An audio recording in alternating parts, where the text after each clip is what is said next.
ಶುಭೋದಯ ವಿದ್ಯಾರ್ಥಿಗಳ 7ನೇ ಪದ್ಯ ಭಾಗ ಅಖಂಡ ಕರ್ನಾಟಕ.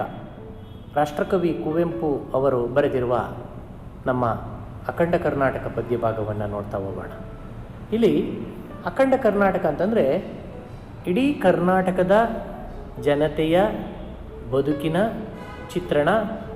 ಹಾಗೂ ಕರ್ನಾಟಕ ಅಂದರೆ ನಾವು ಭೌಗೋಳಿಕವಾಗಿ ಮಾತ್ರ ನಾವು ಕರ್ನಾಟಕ ಆದರೆ ಆಗೋದಿಲ್ಲ, ಅಲ್ಲಿ ಬದುಕಿನ ಅಂತರಾತ್ಮವನ್ನು ಕೂಡ ಪ್ರತಿನಿಧಿಸುವಂಥದ್ದು, ಕನ್ನಡ ಭಾಷೆಯನ್ನು ನಾವು ಪ್ರತಿನಿಧಿಸುವಂಥದ್ದು, ಕನ್ನಡತನವನ್ನು ನಾವು ಕಾಣುವಂಥದ್ದು. ಅದಕ್ಕೆ ತಕ್ಕಂತೆ ರಾಜಕೀಯ ಪ್ರಭುತ್ವವು ಕೂಡ ನಮ್ಮ ವಿರುದ್ಧವಾಗಿ ನಡೆಯದೆ ನಮ್ಮ ಮೌಲ್ಯಗಳನ್ನು ಸ್ವಾಗತಿಸುವಂತಹ, ನಮ್ಮ ಕನ್ನಡ ಸಂಸ್ಕೃತಿಯನ್ನು ಗೌರವಿಸುವಂತಹ ಒಂದು ಆದ್ಯತೆ ನೀಡಬೇಕು ಅನ್ನೋದನ್ನು ಭಾಳ ಪರಿಣಾಮಕಾರಿಯಾಗಿ ತಿಳಿಸ್ತಾ ಹೋಗ್ತಾರೆ, ಚಿತ್ರಿಸ್ತಾ ಹೋಗ್ತಾರೆ. ಅದನ್ನು ನಾವೀಗ ನೋಡ್ತಾ ಹೋಗೋಣ.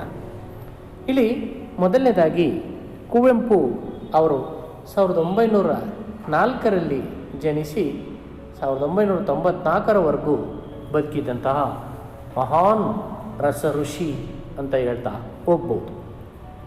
ಕನ್ನಡ ಸಾಹಿತ್ಯಕ್ಕೆ ಇಡೀ ಜ್ಞಾನಪೀಠ ಪ್ರಶಸ್ತಿಯನ್ನು ಮೊದಲು ತಂದುಕೊಟ್ಟ ಕೀರ್ತಿ ನಮ್ಮ ಕುವೆಂಪು ಅವ್ರಿಗೆ ಸಲ್ತದೆ. ಇವರು ಮಲೆನಾಡಿನ ಶಿವಮೊಗ್ಗ ಜಿಲ್ಲೆಯ ತೀರ್ಥಹಳ್ಳಿ ತಾಲೂಕಿನ ಕುಪ್ಪಳ್ಳಿಯಲ್ಲಿ ಜನಿಸಿದಂಥರು. ಮೈಸೂರಲ್ಲಿ ಶಿಕ್ಷಣ ಪಡೆದ ನಂತರ ಮಹಾರಾಜ ಕಾಲೇಜಿನಲ್ಲಿ ಪ್ರಾಧ್ಯಾಪಕರಾಗಿ ಸೇವೆ ಸಲ್ಲಿಸಿ ಹಾಗೂ ಕುಲಪತಿಗಳಾಗಿಯೂ ಕೂಡ ಸೇವೆ ಸಲ್ಲಿಸಿ ಅವರು ತಮ್ಮ ಕರ್ತವ್ಯ ಪ್ರಜ್ಞೆಯನ್ನು ಮೆರೆದಿದ್ದಾರೆ. ನಂತರ ಈ ನಮ್ಮ ರಾಷ್ಟ್ರಕವಿ ರಸಋಷಿ ಇವರು ಎಲ್ಲ ಸಾಹಿತ್ಯದ ಎಲ್ಲ ವಲಯಗಳಲ್ಲಿಯೂ ಕೂಡ ತಮ್ಮ ಈ ಪ್ರತಿಭೆಯನ್ನು ಅವರು ಪ್ರದರ್ಶಿಸಿದ್ದಾರೆ.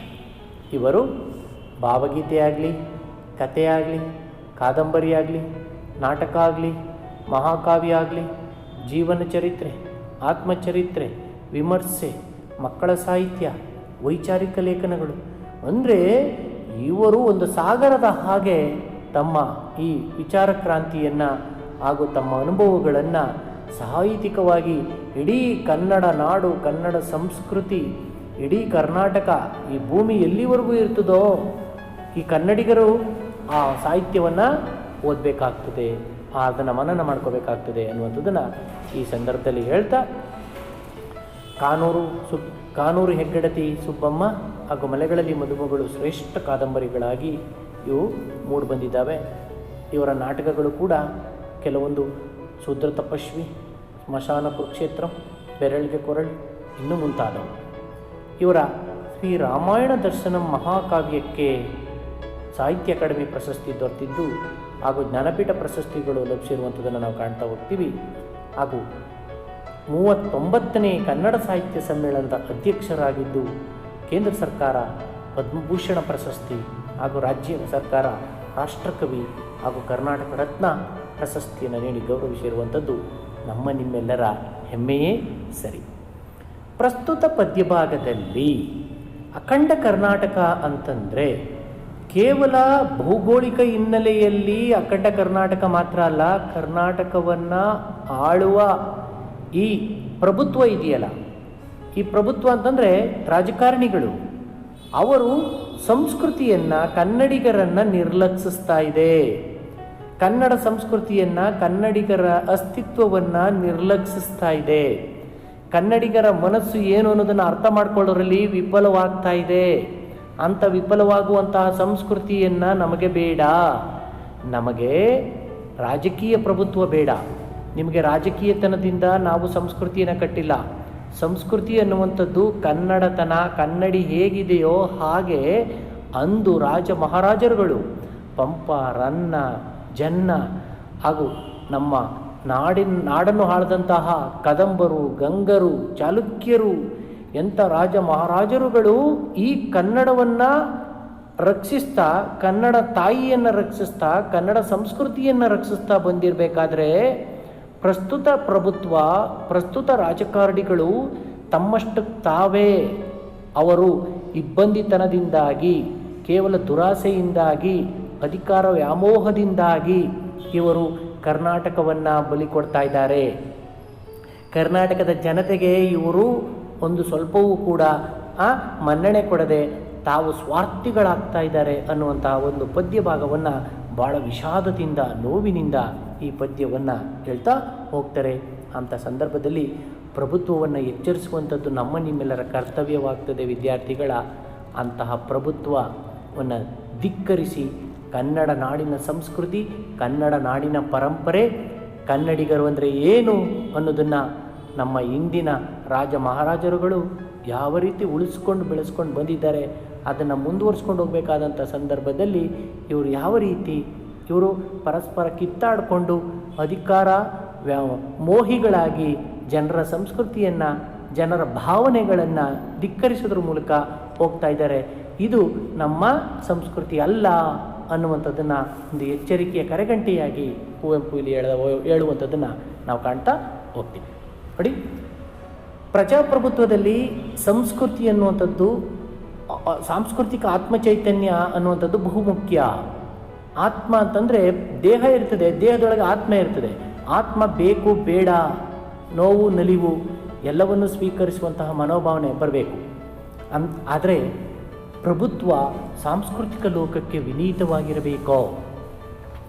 ಈ ನಮ್ಮನ್ನು ಆಳ್ತಾ ಇದ್ದಾರಲ್ಲ ಈ ರಾಜಕಾರಣಿಗಳಾಗಲಿ ಪ್ರಭುಗಳಾಗಲಿ ಯಾವತ್ತೂ ಕೂಡ ಅವರು ಸಂಸ್ಕೃತಿಗೆ ಗೌರವ ಕೊಡುವಂತಹ ಮಟ್ಟದಲ್ಲಿ ಅವರು ರಾಜ್ಯವನ್ನು ಮುನ್ನಡೆಸ್ಕೊಂಡು ಹೋಗಬೇಕು.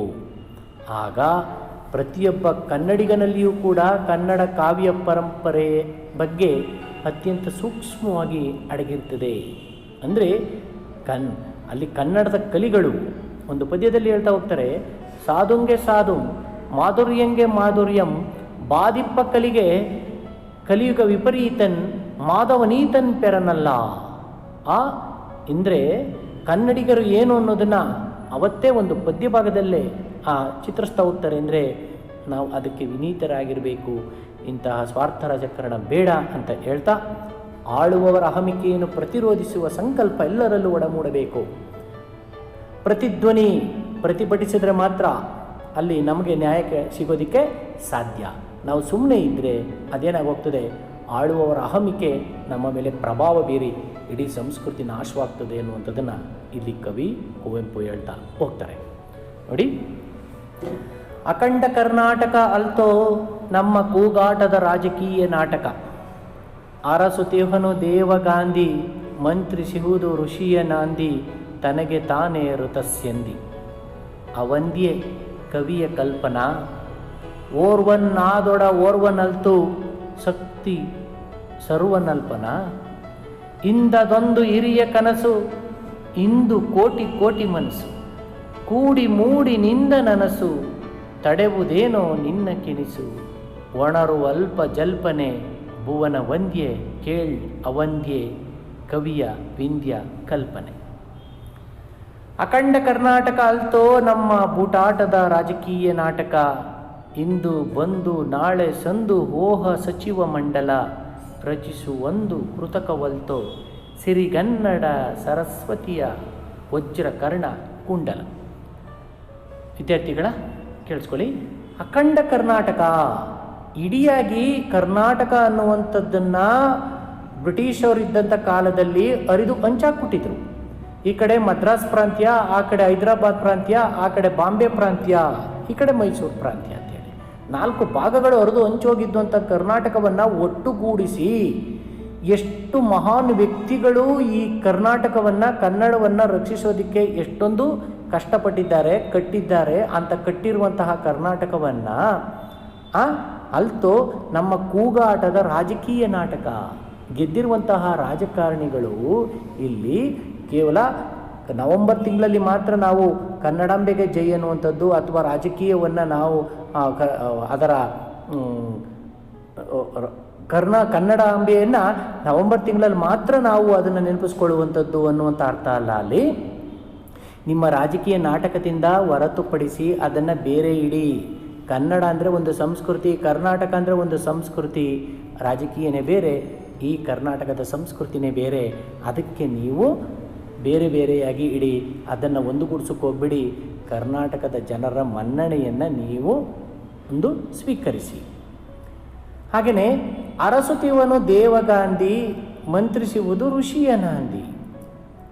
ಇಂದಿನ ಕಾಲದಿಂದಲೂ ಕೂಡ ದೇವಾದಿ ದೇವತೆಗಳಾಗಿರ್ಬೋದು, ನಮ್ಮ ಋಷಿ ಮುನಿಗಳಾಗಿರ್ಬೋದು, ಎಂತಹ ಋಷಿ ಮುನಿಗಳಿಂದ ಹಿಡಿದು ದೇವಾದಿ ದೇವತೆಗಳಿಂದ ಹಿಡಿದು ಎಲ್ಲರೂ ಕೂಡ ಇಲ್ಲಿ ಅರಸಿದ್ದಾರೆ. ಈ ಕರ್ನಾಟಕ ಅನ್ನುವಂಥದ್ದನ್ನು ಕಟ್ಟಬೇಕಾದ್ರೆ, ಈ ಕರ್ನಾಟಕವನ್ನು ಉದಯವಾಗಬೇಕಾದ್ರೆ ಋತಸ್ಯಂದಿ ಸ್ರವಿಸಿದೆ ಅನ್ನುವಂಥದ್ದು. ಅವಂದ್ಯೆ ಕವಿಯ ಕಲ್ಪನಾ ಓರ್ವನ್ನಾದೊಡ ಓರ್ವನಲ್ತು. ಅಂದರೆ ಒಬ್ಬ ಅಲ್ಲದೇ ಇದ್ದರೆ ಇನ್ನೊಬ್ಬ ಈ ಕರ್ನಾಟಕವನ್ನು ಕಟ್ಟೋದಕ್ಕೆ ಅಷ್ಟೊಂದು ಪ್ರಮುಖವಾದಂಥ ಒಂದು ಕಾರಣಕರ್ತರಾಗಬೇಕು ಅನ್ನುವಂಥದ್ದು. ಶಕ್ತಿ ಸರ್ವನಲ್ಪನ. ಈ ಕನ್ನಡವನ್ನು ಒಬ್ಬರಿಬ್ಬರೆಲ್ಲ ಕಟ್ಟಿರುವಂಥವರು ಎಲ್ಲ ರಾಜ ಮಹಾರಾಜರುಗಳು ಹಾಗೂ ಕವಿ ಪುಂಗವರು ಹಾಗೂ ನಮ್ಮ ವಿದ್ವಾಂಸರು, ಅನೇಕ ಕವಿಗಳು ಎಲ್ಲರೂ ಸೇರಿಸಿ ಕಟ್ಟಿರುವಂಥದ್ದು. ಇಂದದೊಂದು ಹಿರಿಯ ಕನಸು, ಇಂದು ಕೋಟಿ ಕೋಟಿ ಮನಸ್ಸು. ಹಿಂದೆ ಅನ್ನುವಂಥದ್ದು ಒಂದು ಕನಸು ಕಂಡಿತ್ತು, ಕರ್ನಾಟಕವನ್ನು ಏಕೀಕರಣ ಮಾಡಬೇಕು, ಕನ್ನಡ ಭಾಷೆಯನ್ನು ಕನ್ನಡಿಗರು ಮಾತನಾಡುವಂಥದ್ದನ್ನು, ಕರ್ನಾಟಕವನ್ನು ಭೌಗೋಳಿಕವಾಗಿ ನಾವು ಗುರುತಿಸಿ ಕನ್ನಡಿಗರು ಎಲ್ಲೆಲ್ಲಿ ಮಾತಾಡ್ತಾರೋ ಅಲ್ಲಿವರೆಗೂ ಕೂಡ ಇದನ್ನು ಕರ್ನಾಟಕ ಅಂತ ನಾವು ಹೆಸರು ಕೊಡಬೇಕಾದ್ರೆ ಅವತ್ತು ಒಂದು ಕನಸಿತ್ತು. ಇಂದು ಅದು ಕೋಟಿ ಕೋಟಿ ಮನಸ್ಸು, ಎಲ್ಲರ ಮನಸ್ಸು ಕೂಡ ಅದೇ ಆಗಿದೆ. ಅಂಥದ್ರಲ್ಲಿ ಕೂಡಿ ಮೂಡಿ ನಿಂದ ನನಸು, ತಡೆಯುವುದೇನು ನಿನ್ನ ಕಿನಿಸು. ಅವತ್ತು ಎಲ್ಲ ಕೂಡ್ಕೊಂಡಿರುವಂತಹ ಒಂದು ನನಸು, ಆ ಕನಸು ನನಸಾಗಿದೆ. ತಡೆಯುವುದೇನು ನಿನ್ನ ಕಿನಿಸು, ನಿನ್ನ ಒಂದು ಕೆಟ್ಟದ್ದು ಅದನ್ನು ತಡೆಯೋದಕ್ಕೆ ಸಾಧ್ಯನಾ? ಒಣರುವ ಅಲ್ಪ ಜಲ್ಪನೆ ಭುವನ ವಂದ್ಯೆ ಕೇಳ್ ಅವಂದ್ಯೆ ಕವಿಯ ವಿಂಧ್ಯ ಕಲ್ಪನೆ. ಭುವನ ವಂದ್ಯೆ ಅಂತಂದರೆ ಎಲ್ಲರಿಂದಲೂ ನಮಸ್ಕರಿಸುವಂಥವಳು, ಎಲ್ಲರಿಂದಲೂ ಪೂಜಿಸುವಂಥವಳಾದಂತಹ ಈ ಅವಂದ್ಯೆ, ಈ ನಮ್ಮ ಕನ್ನಡಾಂಬೆಗೆ ಕವಿಯ ವಿಂಧ್ಯ ಕಲ್ಪನೆ, ಕವಿ ಕನಸು ಅನ್ನುವಂಥದ್ದು ನನಸಾಗಿದೆ ಅನ್ನುವಂಥದ್ದನ್ನು ಇಲ್ಲಿ ಹೇಳ್ತಾ ಹೋಗ್ತಾರೆ. ಅಖಂಡ ಕರ್ನಾಟಕ ಅಲ್ತೋ ನಮ್ಮ ಬೂಟಾಟದ ರಾಜಕೀಯ ನಾಟಕ ಅಲ್ವೋ. ಅಖಂಡ ಕರ್ನಾಟಕ ಅಂತ ಅವತ್ತು ನಾವು ತಂದುಕೊಟ್ಟಿದ್ದನ್ನು ಇವತ್ತು ಬೂಟಾಟದ ನಿಮ್ಮ ಗೋಮುಖ ವ್ಯಾಘ್ರದ ರಾಜಕಾರಣಿಗಳು ರಾಜಕೀಯ ನಾಟಕ ಆಡ್ತಾ ಇದ್ದೀರಾ. ಕನ್ನಡಿಗರಿಂದ ಗೆದ್ದು ಕನ್ನಡಿಗರಿಂದಲೇ ನೀವು ಆರಿಸಿ ಹೋಗಿ ಮೇಲೆ ಕನ್ನಡಕ್ಕೆ ದ್ರೋಹವನ್ನು ಬಗೆಯುವುದರ ಮೂಲಕ, ನೀವು ಪಕ್ಷಾಂತರ ಮಾಡುವುದರ ಮೂಲಕ, ಕನ್ನಡ ಭಾಷೆಯನ್ನು ನೀವು ಕಡೆಗಣಿಸುವುದರ ಮೂಲಕ, ಕನ್ನಡ ಜನರ ಮನಸ್ಸುಗಳನ್ನು ನೀವು ಧಿಕ್ಕರಿಸುವುದರ ಮೂಲಕ, ಕನ್ನಡ ಆತ್ಮ ಚೈತನ್ಯವನ್ನು ನೀವು ಧಿಕ್ಕರಿಸುವುದರ ಮೂಲಕ ನೀವು ನಾಟಕ ಆಡ್ತಾ ಇದ್ದೀರಾ. ನಮಗೆ ಅಂಥ ರಾಜಕೀಯ ನಾಟಕ ಬೇಡ. ನಾವು ಅಂಥ ರಾಜಕೀಯ ನಾಟಕವಾಡಲಿ ಅಂತ ನಾವು ನಿಮಗೆ ಈ ಕರ್ನಾಟಕವನ್ನು ಏಕೀಕರಣ ಮಾಡಿಕೊಡ್ಲಿಲ್ಲ. ಅಖಂಡ ಕರ್ನಾಟಕವನ್ನು ನೀವು ಕಿತ್ತಾಡಲಿ ಅಂತೇಳಿ, ನಿಮ್ಮ ಸ್ವಾರ್ಥಕ್ಕೋಸ್ಕರ ಬಳಸ್ಕೊಳ್ಳಿ ಅಂತೇಳಿ ನಾವು ಅಖಂಡ ಕರ್ನಾಟಕವನ್ನು ನಿಮಗೆ ಕಟ್ಟಿಕೊಟ್ಟಿಲ್ಲ. ಇಂದು ಬಂದು ನಾಳೆ ಸಂದು ಓಹ ಸಚಿವ ಮಂಡಲ. ರಾಜಕಾರಣಿಗಳು ಪಕ್ಷಾಂತರ ಮಾಡ್ತಾ, ಇಡೀ ರಾಜಕೀಯ ವ್ಯವಸ್ಥೆಯನ್ನು ಭ್ರಷ್ಟಾಚಾರ ಮಾಡ್ತಾ, ಇಂದು ಈ ಪಕ್ಷದಲ್ಲಿದ್ದು ನಾಳೆ ದಿನ ಮುಂದೆ ಇನ್ನೊಂದು ಪಕ್ಷಕ್ಕೆ ಹಾರುವಂತಹ ಬಂದು ಹೋಗುವಂಥ ಸಚಿವ ಮಂಡಲ ಅಲ್ಲ ಈ ಕನ್ನಡಾಂಬೆಯ ಸಚಿವ ಮಂಡಲ. ರಚಿಸುವ ಒಂದು ಕೃತಕವಲ್ತೋ. ಕೃತಕವಾದದ್ದು ಅಂದರೆ ಇದು ಯಾವತ್ತೂ ಕೂಡ ಶಾಶ್ವತವಾದಂಥದ್ದು. ನೀವು ಮಾಡ್ತಿರಲ್ಲ, ಇವತ್ತು ರಚಿಸ್ತಾರೆ, ನಾಳೆನೇ ಅದನ್ನು ವಿಸರ್ಜಿಸ್ತೀರ. ಅಂತಹದ್ದಲ್ಲ ಸಿರಿಗನ್ನಡ ಸರಸ್ವತಿಯ ವಜ್ರ ಕರ್ಣಕುಂಡಲ. ಸಿರಿಗನ್ನಡ, ಶ್ರೀಮಂತವಾದ ಕನ್ನಡ, ಅತ್ಯಂತ ಸಿಹಿಯಾದ ಕನ್ನಡ ಸರಸ್ವತಿ ಇಲ್ಲಿ ವಜ್ರ ಕರ್ಣಕುಂಡಲ. ಅವಳು ಒಂದು ಮಂತ್ರಿಮಂಡಲವನ್ನು ರಚಿಸಿದ್ದಾಳೆ. ಅದರ ಹೆಸರು ಏನು ಗೊತ್ತಾ? ವಜ್ರಕರ್ಣ. ವಜ್ರಕರ್ಣ ಅಂದರೆ ವಜ್ರವನ್ನು ವಜ್ರದಿಂದಲೇ ಭೇದಿಸಬೇಕು. ವಿದ್ಯಾರ್ಥಿಗಳ ಅಂಥ ಭದ್ರ ಬುನಾದಿಯಾದಂತಹ ಒಂದು ಸರಸ್ವತಿಯೇ ಮಂತ್ರಿಮಂಡಲದ ಅಧ್ಯಕ್ಷೆ. ಅದನ್ನು ರಚಿಸಿರುವಂಥ ಆ ಮಂತ್ರಿಮಂಡಲದ ಹೆಸರು ವಜ್ರಕರ್ಣ ಕುಂಡಲವನ್ನು ರಚಿಸಿದ್ದಾಳೆ ನಮ್ಮ ತಾಯಿ ಶಾರದಾಂಬೆ. ಅದಾದ ಮೇಲೆ ಮುಂದಿನ 3ನೇ ಪದ್ಯದಲ್ಲಿ ಹೇಳ್ತಾ ಹೋಗ್ತಾರೆ, ಅಖಂಡ ಕರ್ನಾಟಕ ಅಲ್ತೋ ನಮ್ಮ 4 ದಿನದ ರಾಜಕೀಯ ನಾಟಕ. ಅಖಂಡ ಕರ್ನಾಟಕ ಅಂತಂದರೆ ಕೇಳಿಸ್ಕೊಳ್ಳಿ, ಓ ಪ್ರಭುಗಳೇ, ಓ ಆಳ್ತಾ ಇರುವಂಥವ್ರೆ, 4 ದಿನದ ರಾಜಕೀಯ ನಾಟಕ ಮಾಡಿಕೊಂಡು ಎಲ್ಲರನ್ನ ನಂಬಿಸಿ ಎಲ್ಲರಿಗೂ ದ್ರೋಹ ಬಗೆಯುವಂತಹ ನಾಟಕ ಏನಕ್ಕೆ ಬೇಕಿದೋ ಕೇಳಿಸ್ಕೊಳ್ಳಿ. ಓ ಪ್ರಭುಗಳೇ, ಇಂದು ಕರ್ನಾಟಕವನ್ನು ಆಳ್ತಾ ಇರುವಂತಹ ಚಕ್ರವರ್ತಿಗಳೇ, ಪ್ರಭುಗಳೇ, ರಾಜಕಾರಣಿಗಳೇ ಕೇಳಿಸ್ಕೊಳ್ಳಿ. ಈ ಸರಸ್ವತಿಯ ರಚಿಸಿರುವಂತಹ ವಜ್ರ ಕರ್ಣ ಕುಂಡಲದಲ್ಲಿ ನೃಪತುಂಗನೇ ಚಕ್ರವರ್ತಿ. ನೃಪತುಂಗ ಚಕ್ರವರ್ತಿ, ಪಂಪನೇ ಅಲ್ಲಿ ಮುಖ್ಯಮಂತ್ರಿ.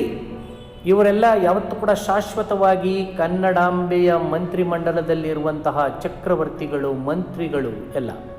ನೃಪತುಂಗ ಚಕ್ರವರ್ತಿಯಾದರೆ ಪಂಪನೇ ಮುಖ್ಯಮಂತ್ರಿ. ನಂತರ ರನ್ನ, ಜನ್ನ, ನಾಗವರ್ಮ, ರಾಘವಾಂಕ, ಹರಿಹರ, ಬಸವೇಶ್ವರ, ನಾರಾಯಣಪ್ಪ, ಸರ್ವಜ್ಞ, ಷಡಕ್ಷರ ಸರಸ್ವತಿಯೇ ರಚಿಸಿದೊಂದು. ನಮ್ಮ ಸರಸ್ವತಿ ಒಂದು ಮಂತ್ರಿಮಂಡಲವನ್ನು ರಚಿಸಿದ್ದಾರೆ. ಶಾಶ್ವತವಾದಂತಹ ಕನ್ನಡಾಂಬೆಯ ಒಂದು ಮಂತ್ರಿಮಂಡಲ, ಅದರ ಹೆಸರು ವಜ್ರ ಕರ್ಣಕುಂಡಲ. ಅಲ್ಲಿ ಬರುವಂತಹ ಚಕ್ರವರ್ತಿಯೇ ನೃಪತುಂಗ. ಮುಖ್ಯಮಂತ್ರಿ ಯಾರಲ್ಲಿ? ಪಂಪ. ಉಳಿದಂಥವರೆಲ್ಲ ರನ್ನ, ಜನ್ನ, ನಾಗವರ್ಮ, ರಾಘವಾಂಕ, ಹರಿಹರ ಇವರೆಲ್ಲರೂ ಕೂಡ ಒಂದು ಮಂತ್ರಿಮಂಡಲದ ಸಚಿವರು, ನಿತ್ಯ ಸಚಿವರು. ಕೇಳಿಸ್ಕೊಳ್ಳಿ ವಿದ್ಯಾರ್ಥಿಗಳ, ಈಗ ಬಂದು 5 ವರ್ಷಕ್ಕೆ ಒಂದು ಸಾರಿ ಬಂದು ಹೋಗುವಂತಹ ಸಚಿವರಲ್ಲ, ಅಥವಾ ಈ ಪಕ್ಷದಲ್ಲಿದ್ದು ಆ ಪಕ್ಷಕ್ಕೆ ಕಾರುವಂತಹ ನೀತಿಗೆಟ್ಟ, ಮೌಲ್ಯ ಕೆಟ್ಟ ರಾಜಕಾರಣಿಗಳಿದಾರಲ್ಲ ಅಂಥ ಸಚಿವರಲ್ಲ ಇವರು. ನಿತ್ಯ ಸಚಿವರು. ಭೂಮಿ ಎಲ್ಲಿವರೆಗೂ ಇರ್ತದೋ ಅಲ್ಲಿವರೆಗೂ ಕೂಡ ನಿತ್ಯ ಸಚಿವರು. ನಮ್ಮ ಮಂತ್ರಿಮಂಡಲ ತನಗೆ ರುಚಿರ ಕುಂಡಲ. ಯಾವತ್ತು ಶಾಶ್ವತವಾದಂತಹ ಈ ಒಂದು ಮಂತ್ರಿಮಂಡಲದಲ್ಲಿ ಈ ಸ್ಥಾನವನ್ನು ಪಡ್ಕೊಂಡಿದ್ದಾರೆ ನಮ್ಮ ಮೇಲಿನ ಎಲ್ಲ ಕವಿಗಳು. ಅಖಂಡ ಕರ್ನಾಟಕ ಅಲ್ವೋ ಅಲ್ತೋ ನಮ್ಮ ಕೀರ್ತಿ ಶನಿಯ ರಾಜಕೀಯ ನಾಟಕ. ವಿದ್ಯಾರ್ಥಿಗಳ ಕೇಳಿಸ್ಕೊಳ್ಳಿ, ಅಖಂಡ ಕರ್ನಾಟಕ ಅನ್ನುವಂಥ ಹೆಸರನ್ನು ಅವತ್ತು ನಾವು ತಂದುಕೊಟ್ಟಿದ್ದೀವಿ ಅಲ್ವೋ. ಕೀರ್ತಿ ಶನಿಯ ರಾಜಕೀಯ ನಾಟಕ. ತಮ್ಮ ಸ್ವಾರ್ಥಕ್ಕೋಸ್ಕರ, ತಮ್ಮ ದುರಾಸೆಗೋಸ್ಕರ ಇವರು ಇಡೀ ಕರ್ನಾಟಕದ ಜನತೆಯನ್ನು, ಕರ್ನಾಟಕವನ್ನು ಒಂದು ರೀತಿಯಾಗಿ ನಾಟಕದಲ್ಲಿ ಬಂದು, ಈಗ ಒಂದು ನಾಟಕ ಅಂತಂದರೆ ಸ್ಟೇಜ್ ಮೇಲೆ ಆಡುವಂಥದ್ದು, ಅಂಥ ನಾಟಕವನ್ನು ಡ್ರಾಮಾ ಮಾಡುವಂತಹ ಒಂದು ವ್ಯವಸ್ಥೆಯನ್ನು ಇಲ್ಲಿ ಭಾಳ ಆಶ್ಚರ್ಯವಾಗಿ ಕೇಳ್ತಾ ಹೋಗ್ತಾರೆ. ಬರಿಯ ಬಟ್ಟೆಗಲ್ವೋ ನಿಮ್ಮನ್ನು ರಾಜಕಾರಣಿಗಳಾಗಿ ಒಂದು ಪ್ರಜಾಪ್ರಭುತ್ವದಲ್ಲಿ ಒಬ್ಬ ಉತ್ತಮ ಪ್ರಜೆಗಳು ಆರಿಸಿ ಕಳಿಸಿದಂತಹ ರಾಜಕಾರಣವನ್ನು ಮಾಡಕ್ಕೆ ಹೋಗಿದ್ದೀರಲ್ಲ, ನೀವು ಕರ್ನಾಟಕವನ್ನು ಪ್ರತಿನಿಧಿಸಿ ಹೋಗಿದ್ದೀರಲ್ಲ, ನೀವು ಬರಿಯ ಬಟ್ಟೆಗಲ್ವೋ. ಚೆನ್ನಾಗಿ ಒಳ್ಳೆ ಹೊಟ್ಟೆ, ಕಾರು, ಬಂಗ್ಲೆ, ಮನೆ, ಮಠ, ನಿಮ್ಮ ಮನೆ ಬಂಧು ಬಳಗದವರೆಲ್ಲರಿಗೂ ಕೂಡ ನೀವು ನೋಡ್ಕೊಳ್ಳಿ ಅಂತಲ್ಲ. ಕನ್ನಡಿಗರ ಸಂಸ್ಕೃತಿ, ಕನ್ನಡತನ, ಕನ್ನಡ ಭಾಷೆ, ಕರ್ನಾಟಕ ಇಷ್ಟನ್ನು ರಕ್ಷಿಸಲಿ, ಕಾಪಾಡಲಿ, ಅವರ ಮೌಲ್ಯಗಳನ್ನು ಗೌರವಿಸಲಿ ಅಂತ ನಿಮ್ಮನ್ನು ಆರಿಸಿ ಕಳಿಸಿರುವಂಥದ್ದು. ಬರಿಯ ಬಟ್ಟೆಗಲ್ವೋ, ಪಕ್ಷ ಜಾತಿ ಕಲಹಕ್ಕಲ್ವೋ. ನಮ್ಮ ಪಕ್ಷ, ನಮ್ಮ ಜಾತಿ ಅಂತೇಳಿ ಧರ್ಮಗಳ ನಡುವೆ ಭಿನ್ನಾಭಿಪ್ರಾಯ ಹೂಡಿ ಇಂದಿನ ಕ್ಷುಲ್ಲಕ ರಾಜಕಾರಣಿಗಳು ಮಾಡ್ತಾ ಇದ್ದಾರಲ್ಲ. ಇಡೀ ಧರ್ಮವನ್ನೇ ಒಡೆಯುವಂಥ ಕೆಲಸ, ಮನುಷ್ಯತ್ವವನ್ನೇ ಒಡೆಯುವಂಥ ಕೆಲಸವನ್ನು ಮಾಡ್ತಾ ಇದ್ದಾರಲ್ಲ, ನೀಚ ಸಂಸ್ಕೃತಿ ಅದಕ್ಕಲ್ವೋ. ಹಮ್ಮು ಬಿಮ್ಮು ಸೊಮ್ಮಿಗಲ್ತೋ. ನಿನ್ನ ಅಹಂಕಾರ, ನಿನ್ನ ನಿನ್ನ ದುರಹಂಕಾರಕ್ಕಲ್ವೋ ನಾವು ಆರಿಸಿ ನಿಮ್ಮನ್ನು ಕಳಿಸಿರುವಂಥದ್ದು. ಬಣ್ಣ ಚಿಟ್ಟೆ ಬಾಳಿಗಲ್ತೋ. ಒಬ್ರಿಗೊಂಥರ ನೀನು ಬಣ್ಣದ ಚಿಟ್ಟೆಯಾಗಿ ಅತ್ಯಂತ ಅದ್ಧೂರಿಯಾಗಿ ನೀನು ಬಾಳಿ ಬದುಕೋಕ್ಕಲ್ಲ, ನಾಡಿನ ಪ್ರತೀಕವಾಗಿ ನೀನು ಬಾಳೋದಕ್ಕೆ ನಾವು ಅಖಂಡ ಕರ್ನಾಟಕವನ್ನು ನಿಮ್ಗೆ ವಹಿಸ್ಕೊಟ್ಟಿರುವಂಥದ್ದು. ಜೋಳವಾಳಿ ಕೂಳಿಗಲ್ತೋ. ಬರೀ ಬಟ್ಟೆಗೆ ಮಾತ್ರವಲ್ವೋ. ದರ್ಪ ಸರ್ಪ ಕಾರ್ಕೋಟಕ ಸ್ವಾರ್ಥಪಣ ಕ್ರೀಡೆಗಲ್ತೋ. ನಿಮ್ಮ ದರ್ಪ ಅಂದರೆ ನಿಮ್ಮ ದೌರ್ಜನ್ಯ, ನಿಮ್ಮ ಹಣ, ನಿಮ್ಮ ಅಂತಸ್ತು. ಅಂದರೆ ಸರ್ಪ ಅಂದರೆ ವಿಷ ಕಾರೋದಕ್ಕಲ್ಲ, ದ್ವೇಷದ ರಾಜಕಾರಣ ಮಾಡೋದಕ್ಕಲ್ಲ, ಕಾರ್ಕೋಟಕ ವಿಷಕ್ಕೂ ಹಾಗೆ. ನಿಮಗೆಲ್ಲ ಕಾರ್ಕೋಟಕ ವಿಷ ಅಂತಂದರೆ ಹಾವಿಗೆ ಎಷ್ಟೇ ಹಾಲಿಡಿದ್ರೂ ಕೂಡ ಅದು ವಿಷವನ್ನೇ ಕಕ್ತದೆ. ಹಂಗೆ ಜನ ಎಷ್ಟೇ ನಿಮ್ಮನ್ನು ಒಳ್ಳೆ ರೀತಿಯಲ್ಲಿ ಆರಿಸಿ ಕಳಿಸಿದ್ರು ಕೂಡ ನೀವು ವಿಷವನ್ನೇ ಕಕ್ತಾ ಇದ್ದೀರಾ. ಆ ರೀತಿಗಲ್ವೋ ಸ್ವಾರ್ಥಪಣ ಕ್ರೀಡೆಗಲ್ತೋ, ನಿಮ್ಮ ಸ್ವಾರ್ಥ ಸಾಧನೆಗಲ್ಲ. ರಾಜಕೀಯ ಪೀಠಕ ಅಖಂಡ ಕರ್ನಾಟಕ ನಿಮಗೆ ರಾಜಕೀಯವನ್ನು ಕೊಟ್ಟಿರುವಂಥದ್ದು, ಅಖಂಡ ಕರ್ನಾಟಕವನ್ನು ವಹಿಸಿಕೊಟ್ಟಿರುವಂಥದ್ದು ನಿಮ್ಮ ಸ್ವಾರ್ಥಕ್ಕಲ್ಲ. ವಿದ್ಯಾರ್ಥಿಗಳ, ಇಲ್ಲಿ ನಿಮಗೆ ಇದುವರೆಗೂ ಕೂಡ ಈ ಕರ್ನಾಟಕವನ್ನು, ಅಖಂಡ ಕರ್ನಾಟಕವನ್ನು ಯಾವ ಕಾರಣಕ್ಕೋಸ್ಕರ ನಾವು ಅಂದು ರಾಜಮಹಾರಾಜಗಳು ಇಲ್ಲಿ ಆರಿಸ್ಕೊಟ್ಟಿದ್ದಾರೆ ಅನ್ನುವಂಥದ್ದನ್ನು ನಾವು ನೋಡಿದ್ವೋ. ಮುಂದಿನ ತರಗತಿಯನ್ನು ನಾವು ನೋಡ್ತಾ ಹೋಗೋಣ.